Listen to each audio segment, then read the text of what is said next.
ಬೆಂಗಳೂರು ಗ್ರಾಮಾಂತರ ಜಿಲ್ಲೆ ನೆಲಮಂಗಲ ತಾಲೂಕಿನ ಹಳೆ ನಿಜಗಲ್ ಬಳಿ ಇನ್ನೋವಾ ಕಾರಿನಲ್ಲಿದ್ದ 4 ಮೇಲೆ ಹಲ್ಲೆ, ಗೂಂಡಾಗಿರಿ ನಡೆಸಿದ ಆರೋಪದಲ್ಲಿ ಕೇಂದ್ರದ ಮಾಜಿ ಸಚಿವ, ಉತ್ತರ ಕನ್ನಡ ಕ್ಷೇತ್ರದ ಮಾಜಿ ಸಂಸದ ಅನಂತಕುಮಾರ್ ಹೆಗಡೆ ಅವರ ಕಾರು ಚಾಲಕ ಹಾಗೂ ಗನ್ಮ್ಯಾನ್ ಮೇಲೆ ಎಫ್ಐಆರ್ ದಾಖಲಾಗಿದೆ.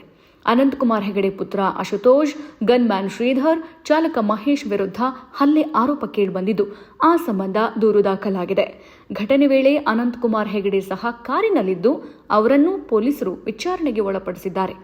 ಇನ್ನು ಏನಿದು ಘಟನೆ ಅಂತ ನೋಡೋದಾದ್ರೆ, ಅನಂತಕುಮಾರ್ ಹೆಗಡೆ ಅವರು ತೆರಳುತ್ತಿದ್ದ ಕಾರನ್ನ ಓವರ್ಟೇಕ್ ಮಾಡಲಾಯಿತು ಎಂಬ ಕಾರಣಕ್ಕೆ ಇನ್ನೋವಾ ಕಾರಿನಲ್ಲಿದ್ದ 4 ಮೇಲೆ ಅನಂತಕುಮಾರ್ ಹೆಗಡೆ ಪುತ್ರ ಅಶುತೋಷ್, ಚಾಲಕ ಹಾಗೂ ಗನ್ಮ್ಯಾನ್ ಹಲ್ಲೆ ಮಾಡಿದ್ದಾರೆ ಅಂತ ಆರೋಪಿಸಲಾಗಿದೆ. ಇನ್ನೋವಾ ಕಾರಿನಲ್ಲಿ ಸಲ್ಮಾನ್, ಸೈಫ್, ಇಲಿಯಾಜ್ ಖಾನ್ ಹಾಗೂ ಉನ್ನೀಸಾ ಎಂಬುವವರ ಮೇಲೆ ಹಲ್ಲೆ ನಡೆದಿದ್ದು, ಅವರಿಗೆ ದಾಬಸ್ಪೇಟೆಯ ಸರ್ಕಾರಿ ಆಸ್ಪತ್ರೆಯಲ್ಲಿ ಚಿಕಿತ್ಸೆ ನೀಡಲಾಗ್ತಾ ಇದೆ. ಇನ್ನು ಈ ಕುರಿತಂತೆ ಅನಂತಕುಮಾರ್ ಹೆಗಡೆ ಏನ್ ಹೇಳಿದ್ರು ಅಂತ ಕೇಳೋದಾದ್ರೆ, ಘಟನೆ ಬಳಿಕ ನೆಲಮಂಗಲ ಗ್ರಾಮಾಂತರ ಠಾಣೆಯ ಡಿವೈಎಸ್ಪಿ ಕಚೇರಿಯಲ್ಲಿ ಅನಂತಕುಮಾರ್ ಹೆಗಡೆ ಅವರನ್ನ ವಿಚಾರಣೆಗೆ ಒಳಪಡಿಸಲಾಯಿತು. ಇದೇ ವೇಳೆ ಅವರು ಓವರ್ಟೇಕ್ ವೇಳೆ ಕಾರಿಗೆ ಮತ್ತೊಂದು ಕಾರ್ ಟಚ್ ಆಗಿದ್ದಕ್ಕೆ ಗಲಾಟೆ ನಡೆದಿದೆ ಅಂತ ತಿಳಿಸಿದ್ದಾರೆ. ತಾವು ಕಾರಿನಲ್ಲಿದ್ದಾಗಿಯೂ ಹಲ್ಲೆ ಮಾಡಿಲ್ಲ ಅಂತ ಅವರು ಸ್ಪಷ್ಟನೆಯನ್ನ ಕೊಟ್ಟಿದ್ದಾರೆ. ಇನ್ನು ಘಟನೆ ಬಗ್ಗೆ ಮಾಹಿತಿ ಗೊತ್ತಾಗ್ತಾ ಇದ್ದಂತೆ ಪೊಲೀಸ್ ಠಾಣೆ ಬಳಿ ರಾತ್ರಿಯೇ ಜನರು ದೌಡಾಯಿಸಿದ್ರು.